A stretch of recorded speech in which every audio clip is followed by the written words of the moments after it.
I'm Joe Miller. Miller. See my heel? Yeah, check my heel. Check my bad heel out. I'm Leigh Deman Smith. I've been a commentator for the last 10 years, I guess, around about that time. So it's commentating's come a long way, I think it's safe to say, since I started. Back then it was audio only, shoutcast style, which is where the name of shoutcasters kind of come from a program a long time back. And I guess in those 10 years there's been a lot of events across the years that have sort of come a long way from the old big days of 21-inch CRT monitors, these huge great things that you have to lug around Europe, to the beautiful flat screens you can just walk in two at a time with these days. Okay, so about 2004 we went to an event we set up, which was for a game called Battlefield 1942 a long time back. Myself and Joe Miller, and we took actually my parents' car, it was, and on a 16-hour ferry trip to this event in the northern tip of Denmark. It was a summer town, it was in the winter, the place was completely empty. We literally took a whole carload of gear, you know, a very young 16-year-old Joe Miller accompanying me, which was a little, probably if I think about it these days, in this day and age, was probably a ropey thing to do. Like this guy is 25-year-old and a 16-year-old traveling to Denmark together. But back then it was, like I say, audio only, so we were just literally streaming to radio type coverage, talking about the events. But all the players that went there was no prize money as per se. It was these great big monitors, great big computers, everybody traveling 5 in a car, packed in these cars to this hall in the middle of nowhere. And you compare that to just even something like Gamescom now, it's just such a minefield of difference. It's just a huge difference in the scale of how events have come along, because back then the spectators were the other players. there was no spectators. It was everybody else attending. So if your team didn't get in the final, you were watching the final. And it's come on such a long way to see the audiences of nowadays, where you have these great big seating areas full of people sat in the rows, stood in the aisles, everybody clamoring to get as close to the stage and the players as they can. Yeah, for me, shoutcasting is all about the game. You got to like the game. If you don't like the game, I really would struggle to commentate it, because the enthusiasm is not going to come through. So, say for me back in the day, and for Joe Miller, was Battlefield 1942. That's where we started. We were both players of it, and that transcended into the enjoyment, the thrill you got out of commentating. It was the same for me with Call of Duty 4. I was pretty heavily into that. I absolutely loved it. Such a fast-paced game. And then obviously moving into League of Legends, very much the same thing. I played it for a full year before we even started commentating on the game. Just happened to get together at an event and say, hey, if this, you know, we start being able to commentate this, that's what we need to do. And it's just sort of rolled on as a huge behemoth beast since then.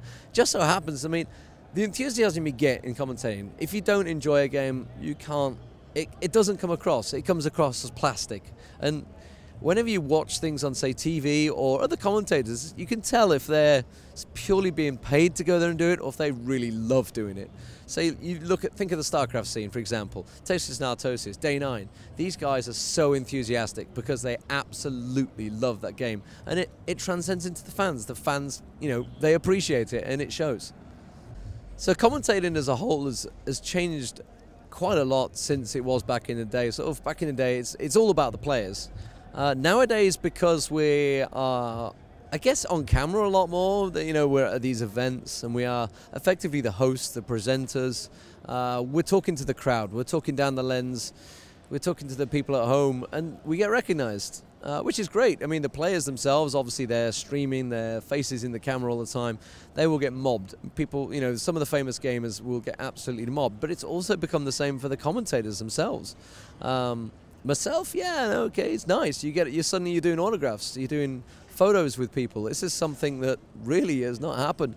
And for me, really, because I've been from the UK scene, this never happened until the last event I went to in the UK. Suddenly I'm doing autographs. Suddenly I'm doing photos at this UK event. I'm thinking, wow, this game really has changed the opinions of people. And whether that's become the modern streaming, that more people are just watching the games now. I mean, hundreds of thousands of people watch these matches now. And I guess with your face being out there all the time, people suddenly get to know you and they feel they know you, and they'll actually come up and just start talking to you, and you'll be thinking, who is this person? I don't know who they are, but they'll be quite happily talking to you, and suddenly, you know, you just got to accept it, just go with it, and just it's nice. It's nice to know. It can grate. I mean, I know for a fact, talking to some of the top StarCraft guys, you know, when it happens all day long, every day, it's certainly going to get old, but for now, it's fantastic. It's you know, it's nice to be appreciated at these events. Yeah, sponsorship in the events has always been the thing really that's driven the events. I know what it was like. I've been around through the boom and the bust times of esports. You know, back then, events only ever lived off sponsors, and that's really what drives an event. Without sponsors, there would be no event. None of the esports would ever happen without a sponsor running behind it.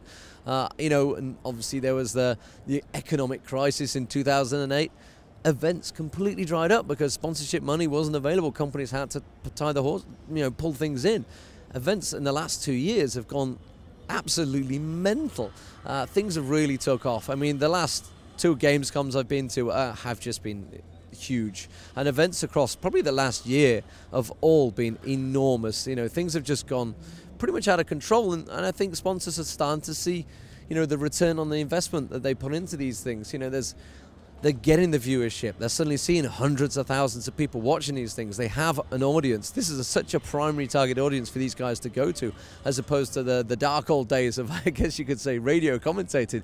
All you are simply doing is mentioning their name on stream. Now they are getting a full visual presence there at the event. They've got massive sponsorship hoardings. They've got, you know, all sorts of peripherals out there that people are seeing on streams in their adverts.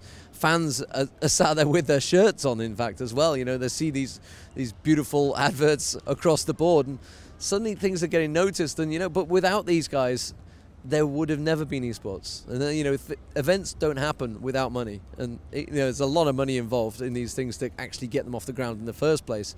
And it's the fans that are starting to appreciate it as well. Fans are noticing it and thanking them. It's great that fans are suddenly realizing, you know, without these guys, we wouldn't get to watch these, you know, awesome League of Legends matches or these awesome StarCraft Grand Finals at these huge venues.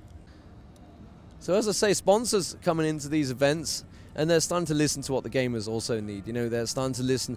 These pro gamers, they are the pinnacle of really of esports. They are the top end users of a game. So they're going to, any performance issue, they'll be on the case. And, you know, it's a credit to the fact that these companies like BenQ out there have actually listened. They, you know, they've gone and sponsored these teams, and these teams respond to them and say, this is what we want from a monitor.